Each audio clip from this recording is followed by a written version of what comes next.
Gordon was resting in the siding.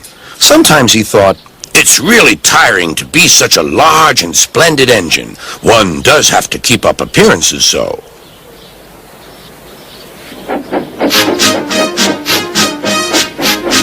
Beep, beep, beep, beep. "Hello, lazy bones," whistled Henry. "What cheek," spluttered Gordon. "That Henry is too big for his wheels. Fancy speaking to me like that. Me, who has never had an accident."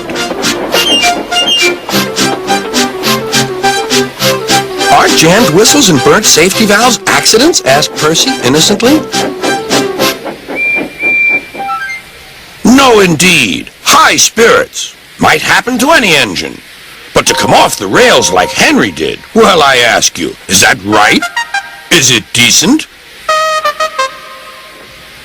Then it was Henry's turn to take the express. Gordon watched him getting ready.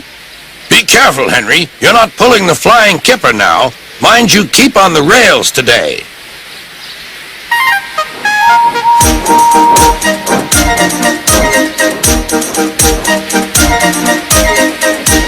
Henry went off in a huff, and Gordon yawned and went to sleep.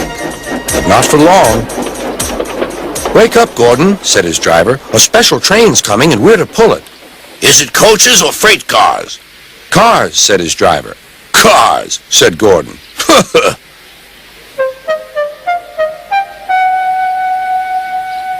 Gordon's fire was slow to start, so Edward had to push Gordon to the turntable to get him facing the right way. "I won't go! I won't go!" grumbled Gordon. "Don't be silly! Don't be silly!" puffed Edward. At last, Gordon was on the turntable. The movement had shaken his fire. It was now burning nicely and making steam. Gordon was cross and didn't care what he did. He waited till the table was halfway round. "I'll show them! I'll show them!" he hissed. He moved slowly forward to jam the table, but he couldn't stop himself and slithered into a ditch. "Whoosh!" he hissed. "Get me out! Get me out!" "Not a hope," said his driver and fireman. "You're stuck, you silly great engine. Don't you understand that?" They telephoned Sir Topham Hatt. "So Gordon didn't want to take the special train and ran into a ditch?" "What's that you say? The special's waiting?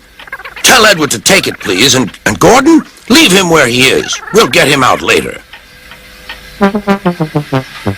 On the other side of the ditch, some little boys were chattering. "Oh, doesn't he look silly? They'll never get him out." They began to sing. "Silly old Gordon fell in the ditch, fell in the ditch, fell in the ditch. Silly old Gordon fell in the ditch, all on a Monday morning." Gordon lay in the ditch all day. "Oh dear," he thought, "I shall never get out."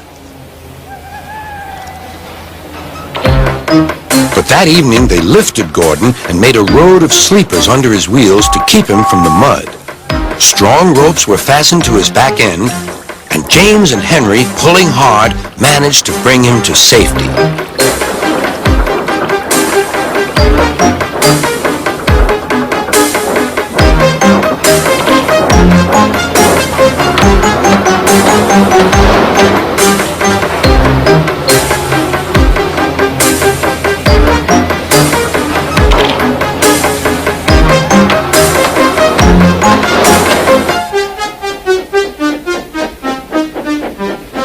Late that night, Gordon crawled home, a sadder and wiser engine.